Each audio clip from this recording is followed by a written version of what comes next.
دوستو رمضان کا نام سنتے ہی انسان کے دماغ میں دو چیزیں سب سے پہلے آتی ہے، ایک تو روزہ اور ایک تراویح۔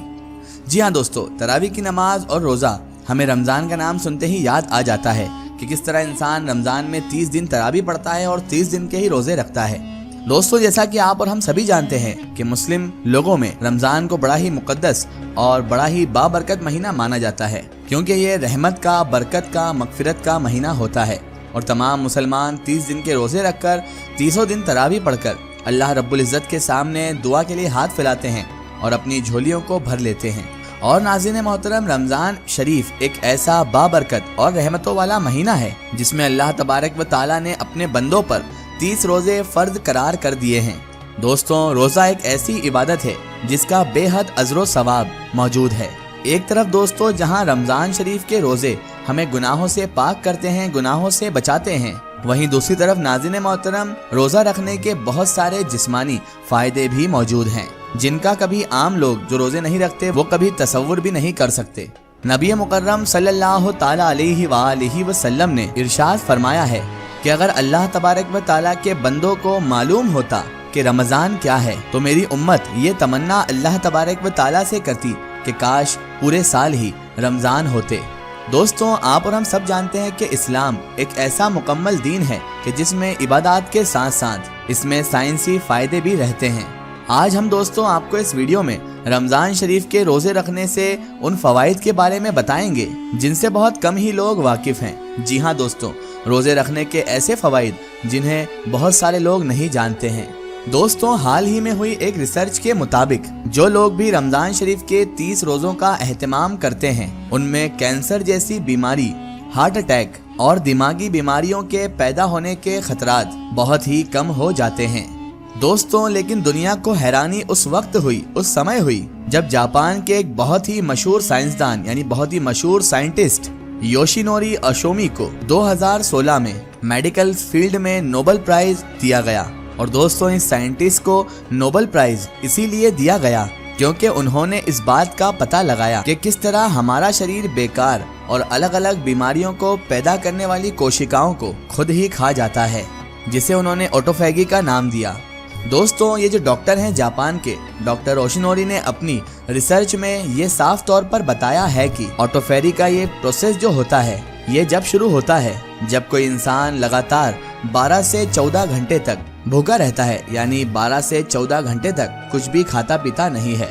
کیونکہ دوستوں یہ سائنٹیفک ریسرچ کے مطابق ہمیں پتہ چلا ہے کہ جب انسان بھوکا رہتا ہے تو اس کا اندر کا سسٹم جو ہوتا ہے وہ انرجی پراپت کرنے کے لیے، انرجی حاصل کرنے کے لیے ان کوشکاؤں کو کھا جاتا ہے جو بیماری پیدا کرتی ہیں یا پھر بیماری پیدا کرنے کی وجوہات یعنی وجہ بنتی ہیں۔ ڈاکٹر یوشینوری اوشومی کے مطابق دوستوں، جب آپ کا جسم بھوکا رہتا ہے یعنی انسانی جسم جب بھوکا رہتا ہے تو اس بھوک کی شدت کی وجہ سے ہمارے جسم میں موجود زہریلے خلیے اور جراثیم یعنی بیماری کی وجوہات ختم ہو جاتی ہیں۔ انہوں نے بتایا کہ کینسر جیسی بیماری کی وجہ سے آپ کے جسم میں موجود سیلز اور کوشکائیں کمزور ہو جاتی ہیں اور ان میں زخم ہو جاتے ہیں۔ ایسے میں دوستوں انہوں نے آگے یہ بھی بتایا کہ جب آپ بھوکے رہتے ہیں تو بھوک کی شدت کی وجہ سے آپ کا جو شریر ہوتا ہے، انسانی شریر جو ہوتا ہے، وہ ان کوشکاؤں کو، ان کمزور سیلز کو کھا جاتا ہے اور ان کی جگہ پر جو نئے سیلز ہوتے ہیں، جو مضبوط سیلز ہوتے ہیں، وہ آپ کے شریر میں آ جاتے ہیں۔ اور دوستوں آگے اس سائنٹسٹ نے یہ بھی بتایا کہ جب یہ پروسیس کئی دنوں تک چلتی رہتی ہے اور آپ لگاتار کئی دنوں تک بھوکے رہتے ہو، یعنی ہماری لینگویج میں اگر کہیں تو اسلام کے حساب سے اگر آپ کئی دنوں تک روزہ رکھتے ہو تو آپ کے شریر کے اندر موجود کینسر جیسی بیماری دھیرے دھیرے ختم ہو جاتی ہے۔ یوشینوری اوشومی سے جب لوگوں نے یہ پوچھا دوستوں کہ انسان کو ان جیسی خطرناک بیماریوں سے بچنے کے لیے کتنے دنوں تک بھوکا رہنا چاہیے تو انہوں نے جواب دیا کہ ریسرچ کے مطابق سال میں اگر آپ 20 سے 25 دن بھوکے رہتے ہو تو آپ کینسر سمیت دیگر کئی جسمانی بیماریوں سے محفوظ بھی رہو گے۔ اور اس کے علاوہ دوستوں جیسا کہ آپ سبھی کو معلوم ہے کہ اسلامی دھرم میں جو روزہ رکھا جاتا ہے وہ 12 سے 14 گھنٹے کا ہی ہوتا ہے، جس میں نہ ہی انسان کچھ کھاتا ہے نہ ہی کچھ پیتا ہے، اور ہمارے شریر میں آٹوفیگی کا یہ پروسیس جو ہوتا ہے وہ پورے 1 مہینے تک چلتا رہتا ہے۔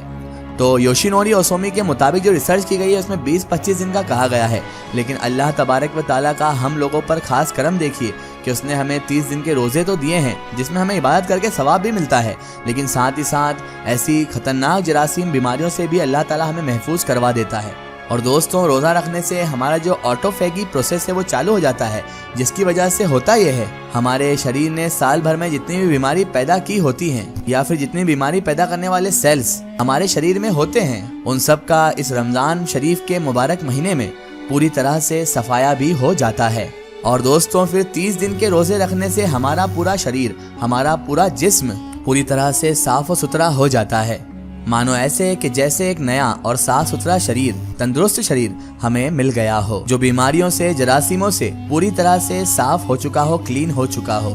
لیکن دوستو، تعجب کی بات تو تب آتی ہے جب اسلام نے آج سے تقریباً 1400 سال پہلے ہر مسلمان پر 30 دن کے روزے اللہ تبارک و تعالیٰ کے حکم سے فرض فرمائے۔ قرآن پاک میں اللہ تبارک و تعالیٰ نے روزے رکھنے کا حکم ان الفاظ میں دیا ہے: اے ایمان والو، تم پر روزے فرض کیے گئے ہیں جیسے تم سے پہلوں پر فرض کیے گئے تاکہ تم پرہیزگار بن جاؤ۔ سورہ البقرہ آیت نمبر 183۔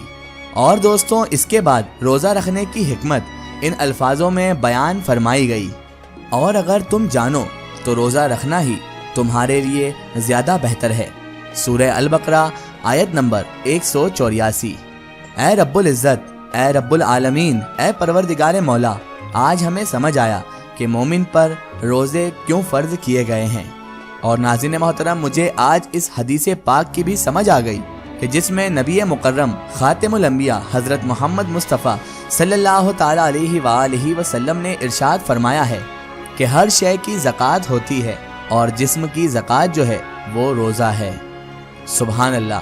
قربان جائیے ایسے سچے دین پر اور اللہ تبارک و تعالیٰ کا شکر ادا کیجیے کہ ہم مسلمان ہیں، ہم مومن ہیں، اور اللہ تبارک و تعالیٰ نے ہمیں ایسے مکمل اور ایسے پاک دین میں پیدا فرمایا ہے۔ قربان جائیے ایسے دین پر جس نے عبادات کے اندر بھی ہماری بیماریوں کا علاج رکھا ہے۔ دوستوں، ہمیں اس رب کریم، اس رب العالمین کا شکر ادا کرنا چاہیے کہ اس نے ہمیں رمضان جیسی عظیم نعمت عطا کی ہے۔ آخر میں یہی دعا ہے کہ اللہ تبارک و تعالیٰ ہم سب کو رمضان جیسی مبارک مہینے کی قدر کرنے کی توفیق عطا فرمائے اور ہمیں بھی زیادہ سے زیادہ عبادت کرنے کی اور روزے رکھنے کی توفیق عطا فرمائے۔ آمین ثم آمین۔ سو ناظرین، یہ تھی ویڈیو رمضان میں 30 دن کے روزے رکھنے سے ہمارے جسم میں کیا اثر ہوتا ہے، کیا فائدہ ہوتا ہے، اور اس کے مطابق جاپانی سائنٹسٹ کی حیران کر دینے والی کھوج۔ فی الحال دوستوں، آج کی ہماری ویڈیو میں بس اتنا ہی۔ اگر یہ ویڈیو آپ کو پسند آئی ہے تو اسے زیادہ سے زیادہ شیئر کیجیے اور اسے تمام لوگوں تک ضرور پہنچائیے۔ اسی طرح کی انفارمیٹیو اور ہسٹوریکل ویڈیو کے لیے ہمارے چینل کو سبسکرائب کیجیے اور پاس میں دیے گئے گھنٹی کے آئیکن کو ضرور دبائیں تاکہ ہماری آنے والی ہر نئی ویڈیو کی نوٹیفیکیشن آپ تک پہنچتی رہے۔